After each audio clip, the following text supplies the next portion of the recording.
আল্লাহ তাআলা পবিত্র কোরআনে জানায় দেন, একমাত্র কেবলমাত্র সব কিছু হবে আল্লাহর সন্তুষ্টির জন্য, ঠিক কিনা? যেদিন আল্লাহ বলওয়ালা থাকবে না, আল্লাহ তাআলা রাগান্বিত হইয়া ফিতনার অন্ধকারে পুরো পৃথিবী আচ্ছন্ন হয়ে যাবে। আল্লাহ রাগান্বিত হয়ে ইসরাফিল আলাইহিস সালাতু ওয়াস সালামকে বলবে, তোমার সিংহায় ফুৎকার দিয়ে দাও, সিংহা বাজায় দাও। এ মুসলমান, ইসরাফিল আলাইহিস সালাতু ওয়াস সালাম সিংহার মধ্যে ফুৎকার দিয়ে দিবে। স্বামী স্ত্রী কথা বলতে থাকবে, কোনো বান্দার পেটের মধ্যে ক্ষুধা লাগবে, লুকমা মুখে নিতে থাকবে। হাদিসে এও বর্ণনা করে দেওয়া হয়েছে, মুখে লুকমা নিবে, এই লুকমাটা পেটে যাওয়ার আগেই তিনি মৃত্যুবরণ করবে। স্বামী স্ত্রী কথা বলতে থাকবে, একজনের কথা আরেকজন উত্তর দেওয়ার আগেই তারা মৃত্যুবরণ করবে। গর্ভপাত হয়ে যাবে। এ মুসলমান, ভয়ঙ্কর অবস্থা হবে। কোন মানুষ আর পৃথিবীতে বাকি থাকবে না। শেষ মানুষটা মৃত্যুবরণ করা পর্যন্ত ইসরাফিল আলাইহিস সালাতু ওয়াস সালাম তার সিংহার মধ্যে শুধু ফুৎকার দিতেই থাকবেন। সে জুমায় আমরা বলেছিলাম, আল্লাহ তাআলা মানুষকে বিচরণের জন্য, মানুষ বসবাসের জন্য আল্লাহ তাআলা সর্বমোট ৬টি জগৎ বানিয়েছেন। সেই ৬টি জগতে যদি আমরা শান্তিতে বসবাস করতে চাই, তাহলে মৌলিকভাবে আমাদের ২টি আমল লাগবে। ৩টি জগৎ বলেই আমরা একটি আমলের সাথে ৩টি জগতের সম্পৃক্ত করে দিয়েছি। বলেছিলাম, বাকি ৩টি জগতে যদি আমরা শান্তি পেতে চাই, তাহলে অবশ্যই সেই একটি আমলের সাথে মৌলিকভাবে আরও একটি আমল করতে হবে, তখনই আমরা শান্তিতে থাকতে পারব। মৌলিকভাবে কথাগুলো বলে আমরা কোরআন সুন্নাহ থেকে জগৎগুলো চিনাবার, বোঝাবার, বলে দেওয়ার চেষ্টা করছিলাম। সে হিসাবে আমরা গত ৪ জুমায় আমরা ৪টি জগৎ নিয়ে আলোচনা করেছি। আজকে পঞ্চম এবং ষষ্ঠ জগৎ নিয়ে আলোচনার আশা রাখি। এ মাসে আমরা 5টি জুমা পেয়েছি। এজন্য এক মাসে যদি আমরা জগৎ নিয়ে আলোচনা শেষ করতে পারি, তাহলে তো আমাদের জানার, বোঝার এবং মানার আরও অনেক বিষয় আছে। সে বিষয়গুলো নিয়ে আমরা কথা বলতে পারবো, আমরা জানতে পারবো, অতঃপর মানতেও পারবো ইনশাআল্লাহ। এজন্য বাকি যে 2টি জগৎ, খুব সংক্ষেপে এই 2টি জগৎ শেষ করে দেব। যদিও এই শেষ 2টি জগৎ এত বিস্তর যে এই 2টি জগৎ নিয়ে যদি আরও 2 মাস আলোচনা করি, তাও শেষ হওয়ার কথা নয়। কিন্তু এত লম্বা করব না, কারণ আপনাদের সাথে প্রথম পরিচয়।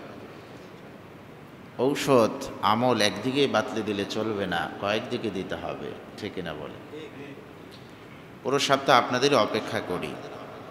যদিও আমার দেহ এখানে উপস্থিত থাকে না, তবে মন পড়ে থাকে বাইতুল আকবার জামে মসজিদের মুসল্লিদের দিকে। প্রাণ ভরে দোয়া করতে থাকে, আয় আল্লাহ, আমাকে তুমি দুনিয়ার ভূখণ্ডের একটি অংশে কিছু মানুষের জিম্মাদারি দিয়েছ, তাদেরকে যেন জান্নাতের পথ আমি বাতলে দিতে পারি। আমি যেন সেই পথে তোমার কাছ থেকে সাহায্য নিয়ে বাতলে দিতে পারি, এবং বাইতুল আকবার জামে মসজিদের আওতাভুক্ত যারা আছেন প্রত্যেকেই যেন জান্নাতের পথে হেঁটে সর্বশেষ যেন জান্নাতবাসী হতে পারে, সেই তৌফিক তুমি দিয়ে দাও। এই দোয়া আমি করতে থাকি, স্মরণ থাকে আমার মনে আপনাদের বিষয়। তো আপনারা সার্বিকভাবে ভালো আছেন তো? আল্লাহ তাআলা ভালো রাখুন। আমিও আপনাদের দোয়ায় ভালো আছি। তবে এই ভালোর মধ্যেও কিছুটা দিনের জন্য যেহেতু সফর করি, কিছুটা ক্লান্ত, পরিশ্রান্ততা আছেই।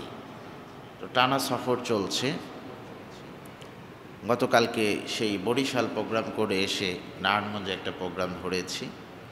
তো গতকালকে একটু কাছে থাকার কারণে কিছুটা স্বস্তি আছে। তো প্রাণ ভরে দোয়া করবেন, বাংলাদেশের যে অঞ্চলেই থাকি দ্বীনের দাওয়াত নিয়ে আল্লাহ তাআলা যেন নিরাপত্তার সাথে দ্বীনের দাওয়াত পাড়া মহল্লার দৌড় ঘুরে পৌঁছে দিতে পারি। আল্লাহ সেই তৌফিক দান করুন, সকলে পড়ি আমিন। তাহলে কথা আর না বাড়িয়ে চলে যেয়ে আসুন সেই পঞ্চম নাম্বার জগতে এবং ষষ্ঠ জগতে। পঞ্চম নাম্বার জগৎটা হলো আলমে আখেরাত অথবা হাসর জগৎ। কি জগৎ বলেন? হাসর জগৎ। যদিও মৃত্যুর পরেই ইয়াউমুল আখেরাত শুরু হয়, তো এরপরে আলমে বারজাক আছে, এরপরে আলমে হাসর আছে। এই হাসর সম্পর্কে আল্লাহ তাআলা পবিত্র কোরআনের অসংখ্য অগণিত জায়গা আলোকপাত করেছেন। আল্লাহ তাআলা এই মর্মে সূরাতুল আনআমের ২২ নং আয়াতে বলতেছেন, ওয়ায়াউমা নাহশুরুহুম জামিআ ثم نقول للذين أشركوا أين شركاؤكم الذين كنتم تزعمون। হাসর এটা আরবি শব্দ, এর বাংলা অর্থ হলো একত্রিত হওয়া। নাসর এটাও আরবি শব্দ, এর বাংলা অর্থ হলো প্রকাশিত হওয়া। কিয়ামত এটা আরবি শব্দ, এর বাংলা অর্থ হলো দাঁড়ানো। হাসরের সেই অবস্থাটাকেই, দুনিয়ার ধ্বংসের সেই অবস্থাটাকেই কিয়ামত হিসাবে অবহিত করা হয়েছে। যেহেতু হাসরের ময়দানে বিচার কার্য কমপ্লিট হওয়ার আগ পর্যন্ত মানুষ দাঁড়িয়ে থাকবে, এই জন্য এটাকে কিয়ামত বলা হয়। হাসর নাসর কেন বলা হয়? হাসর শব্দের অর্থ যেহেতু একত্রিত হওয়া, আল্লাহ তাআলা একত্রিত করেই বিচার করবেন, এই জন্য হাসরও বলা হয়। নাসর কেন বলা হয়? নাসর বলা হয় এই জন্য যেহেতু প্রকাশিত, বলে না রেজাল্ট প্রকাশের দিন, হাসরের ময়দানে আল্লাহ তাআলা মানুষের কর্মফল প্রকাশ করবেন। পুরো জীবনের কর্মফল কি করবেন? প্রকাশ করবেন। এই জন্য সেটাকে ফলাফল প্রকাশের দিবসও বলা যায়, ইয়াউমুল জাযা বলা যায়, প্রতিদান দিবস। এই জন্য হাসর নাসর এবং কিয়ামতের সাথে আমরা পরিচয় হয়ে গেলাম, ঠিক কিনা বলেন? আমার তেলাওয়াতকৃত আয়াত আল্লাহ নাসরই বলেছেন এখানে, ওয়ায়াউমা নাহশুরুহুম। যাই হোক, তাহলে আমরা হাসর চিনলাম, নাসর চিনলাম, কিয়ামত চিনলাম। এটাকে সহজ বাংলা বলা যায় শেষ বিচারের দিন। আমাদের বাস্তব জীবনে বিচার কার্য আমরা পরিচালনা করি। পঞ্চায়েতে বিচার হয়, বিচার হয় চেয়ারম্যানের কাছে, মেম্বারের কাছে, এমপির কাছে, বিচার হয় মন্ত্রীর কাছে, বিচার হয় দেশীয় আইন আদালতে, হয় কি হয় না? এগুলো একটা বিচার। আর শেষ বিচার যেদিন হবে সেদিন এই বিচার কার্যটা পরিচালনা করবেন স্বয়ং আল্লাহ। তো এই দুনিয়ার বিচারে যদি কখনো জিতে যাই, এই জিতাই শেষ জিতা নয়। দুনিয়ার বিচারে যদি কখনো ঠকে যাই, এই ঠকাই শেষ ঠকা নয়। ঠকে গেলে জিতার সুযোগ আছে, জিতে গেলে ঠকার সুযোগ আছে। উচ্চ আদালতে আপিল করার সুযোগ আছে না নাই? একজন ফাঁসির রায় হয়েছে, উচ্চ আদালতে আপিল করে এই ফাঁসির রায় স্থগিত করে যাবজ্জীবনও করা যায়। আবার একজনের যাবজ্জীবন হয়েছে, বিবাদী পক্ষ উচ্চ আদালতে আবার আপিল করে তার দণ্ড আবার বাড়াতেও পারে। এই জন্য দুনিয়ার বিচারে কমানো বাড়ানোর সুযোগ আছে, কিন্তু শেষ বিচারে যা ফায়সালা হবে এটাই চূড়ান্ত ফায়সালা। সেখানে চুল পরিমাণ বাড়ানোর সুযোগ নাই, চুল পরিমাণ কমানোর কোনো সুযোগ নেই। এই জন্য শেষ বিচারটা যেন আমার অনুকূলে হয়, এটা আমি চাই কি চাই না। সেই বিচার কার্যটা আল্লাহ তাআলা 4 ভাবে করবেন। মানুষগুলোকে কয় ভাগে ভাগ করবেন? 4 ভাবে ভাগ করবেন। খেয়াল করে দেখেন, এক প্রকার ভাগ থাকবে আল্লাহ তাআলা তাদেরকে বিনা হিসাবে জান্নাত দিবেন। দ্বিতীয় প্রকার ভাগে আল্লাহ তাআলা সেই মানুষদেরকে বিনা হিসাবে জাহান্নাম দিবেন। তৃতীয় প্রকারে সেই প্রকার বান্দাদেরকে আল্লাহ তাআলা তাদের বিচার কাজটা সহজ করে দিবেন। চতুর্থ প্রকার বান্দা, তাদের বিচার কাজটা কঠিন হবে। মৌলিক কথাগুলো মনে থাকবে। মানুষের বিচার হবে মানুষগুলোকে কয় ভাগে ভাগ করবেন আল্লাহ? প্রথম ভাগে মানুষ, দ্বিতীয় প্রকার, তৃতীয় প্রকার বিচারটা কি হবে? সহজ করে দিবেন। চতুর্থ প্রকার, এই চারটা প্রকার বললেই আমরা বুঝতে পারবো আমরা কোন প্রকারের শামিল হতে পারি এবং কোন প্রকারের শামিল হওয়া উচিত। তো বিচার কার্যের আগে আমরা পূর্বে থেকে একটু কথা বলবো। গত 4 জুমায় বা গত জুমায় যা নিয়ে আলোচনা হয়েছে এটা হলো ব্যক্তি মৃত্যু। কি মৃত্যু নিয়ে আলোচনা হয়েছে? ব্যক্তি মৃত্যু। কিন্তু পুরো পৃথিবীরও মৃত্যু হবে কি হবে না, এই মৃত্যুটা নিয়ে একটু কথা বলেই সেই 4 প্রকারের ব্যাখ্যা আমি দিয়ে দেওয়ার চেষ্টা করছি ইনশাআল্লাহ। কখন পুরো পৃথিবীটা ধ্বংস হবে, পৃথিবীর মৃত্যুটা কখন হবে? কারণ যিনি গড়তে পারেন তিনি ভাঙতেও পারেন। পারে কি পারে না? আল্লাহ তাআলা পুরো পৃথিবী 6 দিনে বানিয়েছেন। কয় দিনে? কিন্তু ভাঙতে আল্লাহর 6 সেকেন্ডও লাগবে না। ঠিক কিনা বলুন? পৃথিবীর সমস্ত কিছু ধ্বংস হবে। ধ্বংস হবে না কি, কোন জিনিস? আল্লাহ তাআলা পবিত্র কোরআনে সূরাতুর রহমানে বলেন, কুল্লু মান আলাইহা ফান ওয়া ইয়াবকা ওয়াজহু রাব্বিকা যুল জালালি ওয়াল ইকরাম। ভিন্ন আয়াতে আল্লাহ বলেন, কুল্লু শাইইন হালিকুন ইল্লা ওয়াজহা। আমার আল্লাহ তাআলা এই আয়াতের মধ্যে জানায় দেন, কুল্লু মান আলাইহা ফান, কুল্লু মানে সব, ফান মানে ধ্বংস, সব কিছু ফানা ফানা হয়ে যাবে, সব কিছু ধ্বংস হয়ে যাবে। হালিকুন ইল্লা ওয়াজহা ওয়া ইয়াবকা ওয়াজহু রাব্বিকা যুল জালালি ওয়াল ইকরাম। শুধু বাকি থাকবে একটা চেহারা, একজনের ওয়াজহাতুন বাকি থাকবে, একজনের চেহারা বাকি থাকবে, বাকি সব কিছু ধ্বংস হয়ে যাবে। কুল্লু মান আলাইহা ফান ওয়া ইয়াবকা ওয়াজহু রাব্বিকা যুল জালালি ওয়াল ইকরাম। যার চেহারাটা বাকি থাকবে তার নাম হলো যুল জালালি ওয়াল ইকরাম। তিনি আর কেউ নয়, তিনি হলো আমাদের প্রভু আল্লাহ। আর কুল্লু শাইইন হালিকুন ইল্লা ওয়াজহা, এই আয়াতের ব্যাখ্যা বলেন, এই আয়াতে আল্লাহ তাআলা যেই ওয়াজহাতুন বাকি থাকবে বলে উল্লেখ করেছেন, এটা হলো পৃথিবীর সমস্ত আল্লাহর ঘর মসজিদগুলো অবশিষ্ট থাকবে। আল্লাহ ছাড়া সব ধ্বংস হয়ে যাবে, মসজিদগুলো বাকি থাকবে।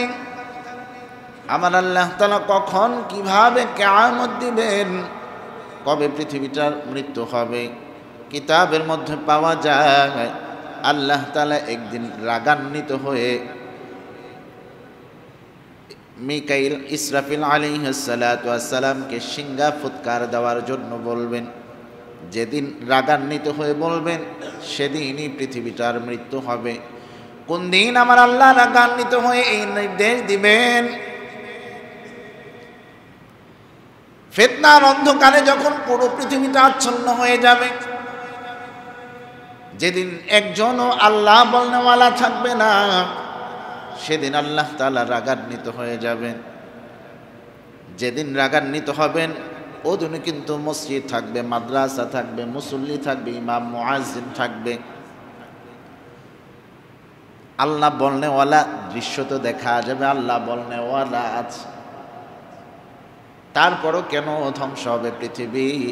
মুফাসসিরিন ইকরাম, মুহাদ্দিসিন ইকরাম বলেন, যদিও মসজিদ থাকবে, মুসল্লি থাকবে, দৃশ্য তো আল্লাহ বলনেওয়ালা থাকবে, ওই আল্লাহ বলনেওয়ালা গুলো থাকবে মানুষকে দেখানো আল্লাহ বলনেওয়ালা।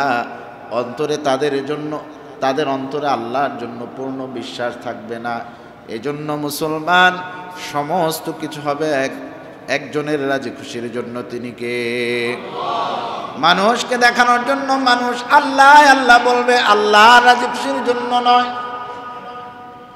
এখনই তো পাওয়া যায় কত মানুষ দান করে মানুষকে দেখাবার জন্য, নিজেকে যেন দানবীর বলে, এই জন্য দান করে। বক্তা তার বক্তৃতা দেয়, মানুষ যেন তাকে বড় বক্তা বলে, এমন আছে না নাই জোরে বলে। এই জন্য সাবধান সাবধান। আমার আল্লাহ তাআলা পবিত্র কোরআনে জানায় দেন, একমাত্র কেবলমাত্র সব কিছু হবে আল্লাহর সন্তুষ্টির জন্য, ঠিক কিনা? যেদিন আল্লাহ বলওয়ালা থাকবে না, আল্লাহ তাআলা রাগান্বিত হইয়া ফিতনার অন্ধকারে পুরো পৃথিবী আচ্ছন্ন হয়ে যাবে। আল্লাহ রাগান্বিত হয়ে ইসরাফিল আলাইহিস সালাতু ওয়াস সালামকে বলবে, তোমার সিংহায় ফুৎকার দিয়ে দাও, সিংহা বাজায় দাও। এ মুসলমান, ইসরাফিল আলাইহিস সালাতু ওয়াস সালাম সিংহার মধ্যে ফুৎকার দিয়ে দিবে। স্বামী স্ত্রী কথা বলতে থাকবে, কোনো বান্দার পেটের মধ্যে ক্ষুধা লাগবে, লুকমা মুখে নিতে থাকবে। হাদিসে এও বর্ণনা করে দেওয়া হয়েছে, মুখে লুকমা নিবে, এই লুকমাটা পেটে যাওয়ার আগেই তিনি মৃত্যুবরণ করবে। স্বামী স্ত্রী কথা বলতে থাকবে, একজনের কথা আরেকজন উত্তর দেওয়ার আগেই তারা মৃত্যুবরণ করবে, গর্ভপাত হয়ে যাবে। এ মুসলমান, ভয়ঙ্কর অবস্থা হবে, কোনো মানুষ আর পৃথিবীতে বাকি থাকবে না। শেষ মানুষটা মৃত্যুবরণ করা পর্যন্ত ইসরাফিল আলাইহিস সালাতু ওয়াস সালাম তার সিংহার মধ্যে শুধু ফুৎকার দিতেই থাকবেন। মানুষ মৃত্যুবরণ শেষ, পশু পাখির মৃত্যুবরণ শেষ, কোনো প্রাণী জীবিত নাই। এ মুসলমান, পাহাড়গুলো তোলার মতো উঠতে থাকবে, আসমানের তারকাগুলো একটা একটা করে খসে খসে পড়বে। বিশাল বিশাল জিঞ্জিরা দিয়ে, বিশাল বিশাল শিকল দিয়ে তারকাগুলো বাঁধা, এই শিকলগুলো ভেঙে ভেঙে ছিঁড়ে ছিঁড়ে পড়বে।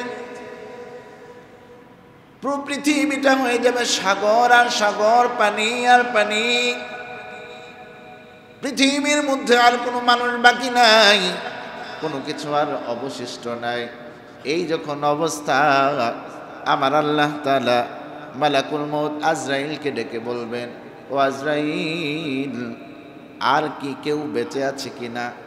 আমার আল্লাহ সব জানেন, সব বুঝেন, সব দেখেন। তারপরও আমার আল্লাহ আজরাইল আলাইহিস সালাতু ওয়াস সালামকে জিজ্ঞেস করবে, আর কি কেউ বাকি আছে? তখন আজরাইল আলাইহিস সালাতু ওয়াস সালাম বলবেন, ওগো আল্লাহ, হ্যাঁ, এখনো আমরা 4 জন বাকি আছি। জিবরাইল এখনো মরে নাই, মিকাইল এখনো মরে নাই, ইসরাফিল আলাইহিস সালাতু ওয়াস সালাম এখনো মরে নাই, এবং আমি আপনার নগণ্য গোলাম আজরাইল এখনো বেঁচে আছি। এই কথাগুলো আমরা সবাই জানি, কিন্তু মানি কয়জন? মানি কয়জন? আমার আল্লাহ মালাকুল মউত আজরাইলকে নির্দেশ দিবেন, ও আজরাইল, যাও তুমি জিবরাইলের জান কবজ করে নিয়ে আস। আজরাইল আলাইহিস সালাতু ওয়াস সালাম যখন জিবরাইলের জান কবজ করতে যাবেন, তখন তাকায় দেখবেন জিবরাইল আলাইহিস সালাতু ওয়াস সালাম নামাজ আদায় করতেছে, রুকু করতেছে, সিজদা করতেছে। তখন আজরাইল আলাইহিস সালাতু ওয়াস সালাম বলবেন, এ জিবরাইল ভাই, তুমি এমন বেখবর কেমনে হইলা? তুমি কি জানো না পৃথিবীতে কোনো প্রাণী এখনো বেঁচে নাই, সব ধ্বংস হয়ে গেছে। আমার আল্লাহ তোমার জানটা কবজ করার জন্য পাঠাইছে। জিবরাইল কান্নায় ভেঙে পড়বে, জিবরাইলের চোখ দিয়ে দর দর করে পানি ঝরবে। তখন জিবরাইল বলবে, একটু আল্লাহকে বলো আমার সাকরাতুল মউতটা যেন একটু সহজ করে দেয়, মৌতের সাকরাত, মৌতের কষ্ট যেন একটু সহজ করে দেয়। এই কথা বলার সাথে সাথে আজরাইল আলাইহিস সালাতু ওয়াস সালাম তাকে ঝাপটি মেরে যখন ধরবে, প্রাণবায়ু বের করে আল্লাহর কাছে নিয়ে যাবে। জিব্রাইলের দেহটা পড়ে থাকবে। আমার আল্লাহ বলবে, আজরাইল এখনো কি কেউ বেঁচে আছে? বলে, আল্লাহ এখনো বেঁচে আছে মিকাইল, বেঁচে আছে ইসরাফিল এবং আমি আপনার নগণ্য গোলাম। যাও মিকাইলের জানটা তুমি কবজ করে নিয়ে আস। এ মুসলমান, আজরাইল যখন মিকাইল আলাইহিস সালাতু ওয়াস সালামের কাছে যাবেন, গিয়ে নজর করে দেখবেন মিকাইল আলাইহিস সালাতু ওয়াস সালাম পৃথিবীতে বৃষ্টি প্রেরণের জন্য পানির কাছে অপেক্ষা করতেছে, কারণ বৃষ্টিগুলো মেঘমালার ন্যায় প্রেরণ করে। তখন আজরাইল বলবে, এ মিকাইল ভাই, তুমি কি বেখবর হয়ে গেছো নাকি? তুমি কি জানো না পুরো পৃথিবী ধ্বংস হয়ে গেছে? তুমি এখনো পানি প্রেরণের জন্য অপেক্ষা করতেছ। আমার আল্লাহ তোমার কাছে প্রেরণ করেছে তোমার জান কবজ করার জন্য। একই কায়দা তিনিও কান্নায় ভেঙে পড়বেন আর বলবেন, ওগো আল্লাহ, জান কবজ হওয়া বড় কঠিন, দাও একটু আমার মৌতের সাকরাত সহজ করে দাও।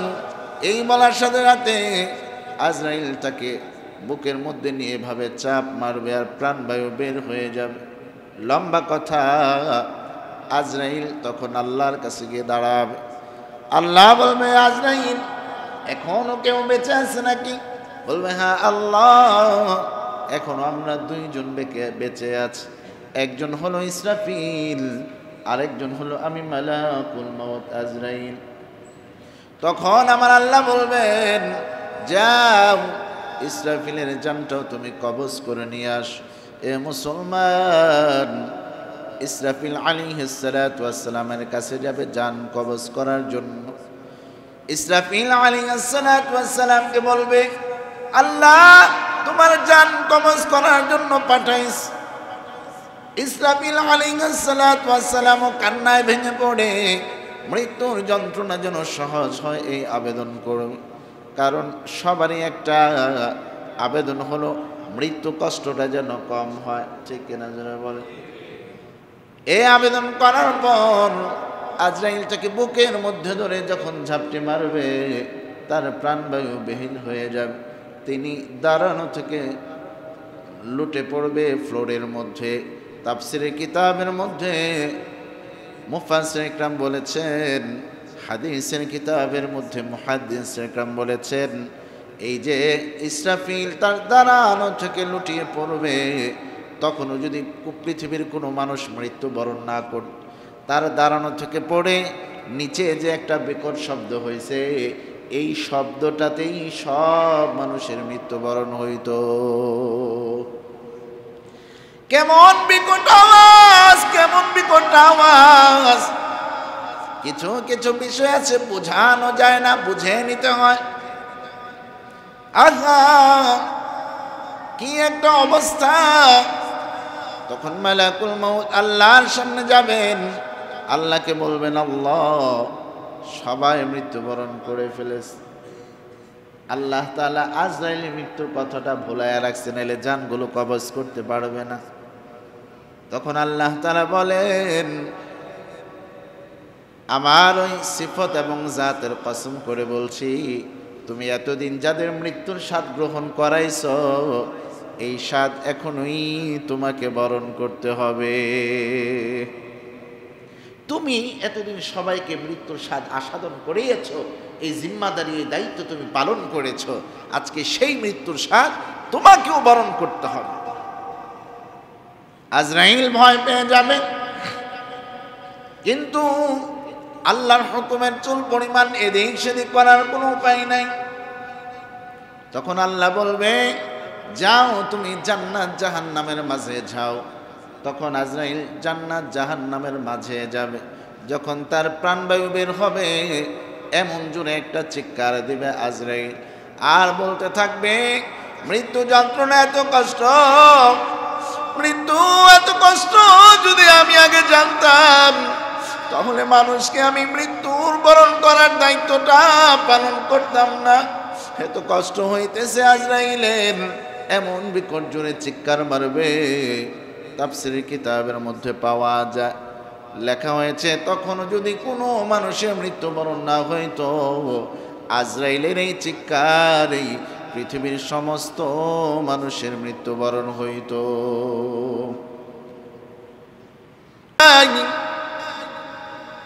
ব্যাখ্যায় লেখা হয়, ওই দিন আমার আল্লাহ পৃথিবীর দিকে তার বিশেষ নজর দিবেন। এভাবে করে তিনি চোখ বুলাবেন, চোখ বুলিয়ে বুলিয়ে তিনি বলতে থাকবেন, একা একা কথা বলতে থাকবেন, উত্তর দেওয়ার মতো কেউ নাই। আমার আল্লাহ বলবেন, কই ওই রাজা বাদশারা কই, যারা আমার আসমানের নিচে থাকতো, আমার জমিনের উপর থেকে থেকে তারা নিজেরাই নিজেকে প্রভু দাবি করত, নিজেরাই নিজেদেরকে বলতো রব আনা রব্বুকুমুল আ'লা। ওই যুবকগুলো কই, যারা যৌবনের তারুণায় জমিনের উপর দাম্ভিকতা করে চলতো। কত যুবক পাওয়া যায় হুন্ডা চালায়া যায়, বাইক চালায়া যায়, রিক্সাওয়ালারা কিছু মনে করে না। কত যুবক হুন্ডা চালায়া যায়, নামাজিরা নামাজ পড়তে আসে, এদিকে নজর করে না, কারণ যৌবনের একটা শক্তি, একটা দেমাগ, একটা দাম্ভিকতা তার। আহা, এই যুবক খেয়াল করে নাই এই যৌবন একদিন ফোড়ায়া যাবে। যেহেতু ফোড়ায়া যাবে, এই যৌবন কেউ একজন তাকে দিয়েছে, তিনি আর কেউ নন, তিনি হলো আল্লাহ। আল্লাহ বলবেন, ওই যুবকগুলো কই, যারা যৌবনের তাড়নায় জমিনে লাফায়া লাফায়া চলতো, আওয়াজ করে করে চলতো। ওই দাম্ভিকগুলো কই, যারা আমার খাইতো, আমার পড়তো, আমার হুকুম মানতো না, বলতো দেখ মনে পড়ে কি হয়, কই তারা আজকে কই? জবাব দেওয়ার কেউ নাই, একটা পাতা নড়ারও আওয়াজ সেদিন হবে না, শুধু আল্লাহ কথা বলতে থাকবেন। সেদিন প্রমাণ হয়ে যাবে কোরআনের আয়াত, লিমানিল মুলকুল ইয়াউম লিল্লাহিল ওয়াহিদিল কাহ্হার।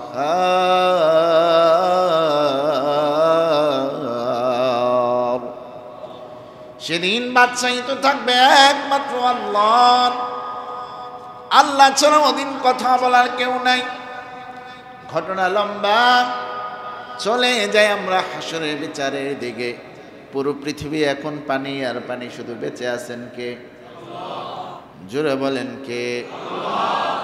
তখন আমার আল্লাহ তাআলা ইসরাফিল আলাইহিস সালাতু ওয়াস সালামকে জীবিত করে বাইতুল মুকাদ্দাসের একটি খণ্ডের মধ্যে আল্লাহ দাঁড় করাইয়া দিবেন। দাঁড় করাইয়া দ্বিতীয়বার তাকে নির্দেশ দিবেন, তুমি আবার সিংহা বাজাইতে থাকো। এই বর্ণনা পাবেন সূরাতুজ জুমারের 68 নং আয়াতে। আল্লাহ যে দ্বিতীয়বার সিংহা বাঁশি বাজানোর নির্দেশ দিবেন, সিংহা বাজাবে। সিংহাটা দেখতে কেমন? সিংহাটা দেখতে হলো একটা সিংহের মতো, তবে গরুর সিং না। এই সিংহার মধ্যে ছিদ্র কতটা জানেন? পৃথিবীতে প্রাণ যতটা, ততটা সিংহার মধ্যে ছিদ্র আছে। এই বিচার কার্যটা কোন দেশে হবে, কোন জায়গায় হবে? বিচার কার্যটা হবে শাম দেশের মধ্যে। শাম দেশ কোথায়? বর্তমান পৃথিবীর মানচিত্রে শাম দেশের অংশ কয়েকটা দেশের মধ্যে পড়ে গেছে। তুরস্কর মধ্যে পড়ে গেছে, সিরিয়ার মধ্যে পড়ে গেছে, ইরাকের মধ্যে পড়ে গেছে। এই শাম দেশের মধ্যে আল্লাহ তাআলা বিচার কার্য পরিচালনা করবেন। কেমন হবে জমিন? জমিন হবে তামার, নিচে হলো তামার জমিন, আর উপরে হলো সূর্য। সূর্যটা থাকবে আধা হাত উপরে। এমন একটা অবস্থায় বিচার কার্য হবে। এই যে ইসরাফিল তার সিংহা বাজায় দিয়েছে, ওই যে আলমে বারজাখের মধ্যে সব রূহগুলো আছে, খেয়াল আছে না নাই? দেখেন চতুর্থ জগৎ থেকে পঞ্চম জগতে কিভাবে স্থানান্তর করা হয়। চতুর্থ জগৎ আলমে বারজাখ, আলমে বারজাখের মধ্যে রূহগুলো যখন সিংহা বাজায় দেওয়া হবে, দেখেন না আমাদের সাপুরিয়া বাসিওয়ালা যখন বাঁশি বাজায় সাপ আর জঙ্গলে থাকতে পারে না, কাছে চলে আসতে হয়। একটা গল্প ছোটবেলায় পড়েছেন, আমরাও পড়েছি, হেমিলিনের বাঁশিওয়ালা আছে না নাই জোরে? এই বাঁশির মধ্যে এমন জাদু, যেখানেই থাক ইঁদুরগুলো সব চলে আসতে বাধ্য। সাপুরিয়া বাঁশির মধ্যে যে জাদু, সাপগুলো জঙ্গল থেকে যেমন আসতে বাধ্য, ইসরাফিলের সিংহার মধ্যে এমন জাদু, রূহগুলো যেই জগতেই থাক এই সিংহার বাঁশির সামনে আসতে বাধ্য। হাদিসের কিতাবের মধ্যে পাওয়া যায় এই রূহগুলো এসে সিংহার মধ্যে ঢুকবে। ওই যে সিংহার ছিদ্রগুলো আছে, যেগুলো নেককার রূহ, সিংহার ছিদ্রগুলো দুই প্রকার। কিছু ছিদ্র হলো নূরের আলোয় আলোকিত, আবার কিছু ছিদ্র হলো অন্ধকারে নিমজ্জিত। নেককার রূহগুলো সিংহার মধ্যে নূরে আলোকিত এই ছিদ্রগুলো দিয়ে বের হবে, আর বদকার রূহগুলো কালো এই ছিদ্র দিয়ে বের হইয়া তার দেহটা তালাশ করবে। সুবহানাল্লাহ পড়ে, কই আমার দেহ কই? রূহগুলো তার দেহ খুঁজে খুঁজে বের করবে। আপনার দেহ যেখানে সমাধিত হয়েছে, যেখানে কবরস্থ করা হয়েছে, এই দেহের মধ্যে গিয়ে প্রবেশ করবে। হাদিস এইভাবে উদাহরণ দিয়েছে, কোনো মানুষের রগের মধ্যে যখন ইনজেকশন পুশ করা হয়, ওই রগের ভিতর দিয়ে পুরো দেহের মধ্যে সে মেডিসিন ছড়ায়া যায়, ঠিক কিনা জোরে বলেন? রূহটা এভাবে তার দেহের মধ্যে প্রবেশ করবে। সিংহা শুধু বাঁচতে থাকবে। মানুষগুলো ছোট সেই গাছের মতো গজা উঠবে, বিচি লাগাইলে গাছটা এভাবে উঠে যায়। মানুষগুলো কবরের মধ্য থেকে এভাবে উঠবে, যার যেখানে কবর করা হয়েছে সে সেখান থেকেই উঠবে। বিশ্বনবী আছে মদিনাতুল মুনাওয়ারা, সে সেখান থেকেই উঠবে, ঠিক কিনা জোরে বলে? আপনার বাবা আছে জুরাইন কবরস্থানে, আপনার বাবা জুরাইন কবরস্থান থেকে উঠবে। যে যেখানে কবর দেওয়া হয়েছে সে সেখান থেকেই উঠবে। অনেক লম্বা কথা, বলা যাবে না এত কথা। সবাই ওঠার পর হাসরের ময়দানে গিয়ে সবাই জমা হবে। এই যে হাসরের ময়দানে যাবে, আপনাদের এই গ্যান্ডারিয়া এলাকা থেকেও হাসরের ময়দানে রওনা হবে কি হবে না? তাহলে হাসরের ময়দান সেই সামদেশে গ্যান্ডারিয়া থেকে কিভাবে যাবে? হাদিসের কিতাবের মধ্যে আছে হাসরের ময়দানের রূহগুলো তিন ভাবে গিয়ে জমা হবে। একদল রূহ বাহনে করে যাবে, আর কিছু মানুষগুলো পায়ে হেঁটে হেঁটে যাবে, আর কিছু মানুষ তার চেহারাকে পা বানাবে। আহা, আমি বর্ণনাগুলো দিতে পারলাম না, লম্বা হয়ে যাবে কত। বিশ্বনবী এই বিবরণ দেওয়ার পর সাহাবীরা জিজ্ঞেস করেছিল, আবার মাথা আবার কিভাবে পা হয়? তখন বিশ্বনবী উত্তর দিয়েছেন, যেই আল্লাহ আগুন পানি বাতাস মাটি মিশ্রণ করে পা বানাইতে পারছে, সে আল্লাহ কি মাথাকে পা বানাতে পারে না? উল্টো হয়ে আসবে। এই তিনভাবে মানুষগুলো গিয়ে হাসরের ময়দানে জমা হবে। বিবস্ত্র অবস্থায় উঠবে, খতনাবিহীন অবস্থায় উঠবে। আম্মা জান আয়েশা সিদ্দিকা রাদিয়াল্লাহু তাআলা আনহা তিনি প্রশ্ন করেছিলেন, ওগো আল্লাহর রাসূল, নারী পুরুষ বিবস্ত্র অবস্থা উঠলে একে অপরের দিকে কি তাকাবে না? তখন আল্লাহর রাসূল জানায় দেন, হাসরের ময়দানে তো ভয়াবহ অবস্থা হবে, মানুষ যার যার পেরেশানিতে সে থাকবে, কেউ কারো দিকে তাকানোর পর্যন্ত সময় পাবে না। হাসরের ময়দানে গিয়ে সবাই জমা হবে, দাঁড়িয়ে রইবে, ঘামে যার যার আমল অনুপাতে, কারো ঘাম হবে টাকনু পর্যন্ত, কারো হাঁটু পর্যন্ত, কারো বুক পর্যন্ত ঘামে হাবুডুবু খেতে থাকবে। এমন যখন অবস্থা হবে তারা দাঁড়িয়ে থাকবে কত বছর? পবিত্র কোরআনে আসছে সূরাতুল মাআরিজের 4 নং আয়াত, ইয়াওমান কানা মিকদারুহু 50 আলফ সানা। শুধু তারা দাঁড়িয়ে থাকবে 50,000 বছর। কত বছর বলেন? দুনিয়ায় 50,000 বছর বাঁচি কিনা আমরা? 100 বছরই তো গ্যারান্টি নেই। গড় আয়ু 70 না 69 জন, ঠিক কিনা? তাহলে দুনিয়ার চেয়েও বেশি সময় আমাদের বসবাস করতে হবে হাসরের ময়দানে। তাহলে সেটা একটা জগৎ কিনা বলেন? সেই জগতে আমরা শান্তিতে থাকতে চাই কি চাই না?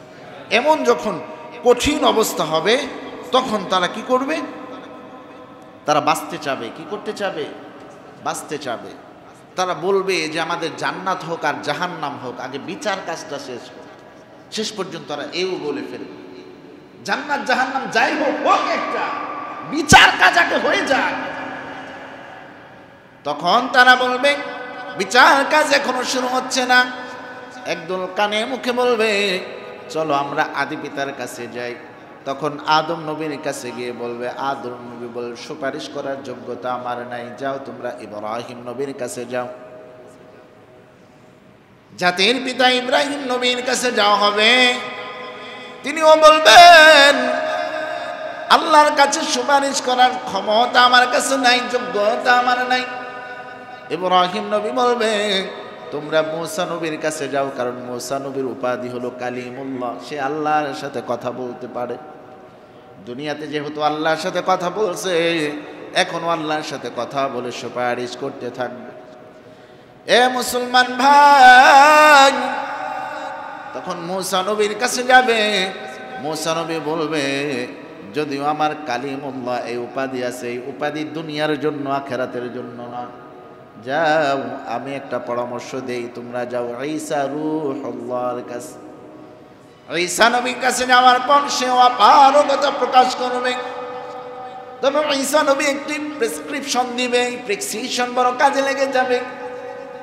ঈসা নবী বলবে এত ঘোরাঘুরির কোনো দরকার নাই, এই প্রেসক্রিপশনে আমি একটা নাম লিখে দিচ্ছি, তার কাছে যাও, কাজ হয়ে যাবে। প্রেসক্রিপশনের মধ্যে নাম লিখবে নবী মুহাম্মদুর রাসূলুল্লাহ সাল্লাল্লাহু আলাইহি ওয়াসাল্লাম।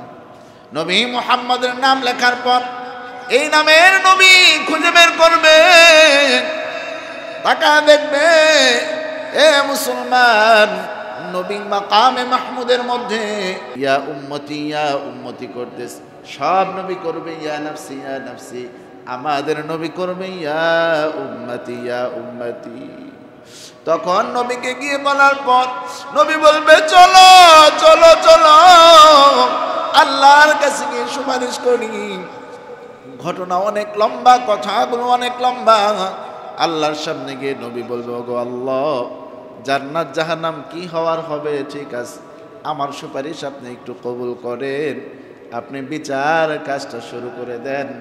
নবী যখন সুপারিশ করবে, তার সুপারিশ সাথে সাথে কবুল হইয়া আবার আল্লাহ তাআলা বিচার কার্য শুরু করবে।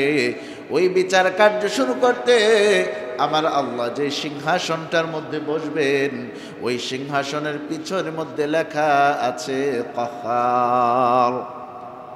আল্লাহ তাআলা সিংহাসনে বসে যাবেন বিচার করার জন্য। কোন জমিনে? শাম দেশের মধ্যে। কি অবস্থা? আসমানের সেই সূর্য আধা হাত উপরে, জমিন হলো তামার, জমিনও গরম, উপরেও গরম।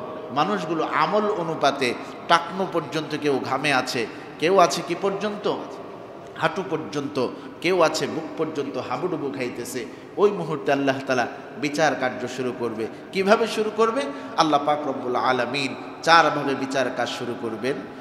এক প্রকার মানুষকে বিনা হিসেবে জান্নাত দিবেন, আরেক প্রকার মানুষকে বিনা হিসেবে জাহান্নাম, আরেক প্রকার মানুষের বিচার কাজ সহজ করে দিবেন, আরেক প্রকার মানুষের বিচার কাজ অতি কঠিন হয়ে যাবে।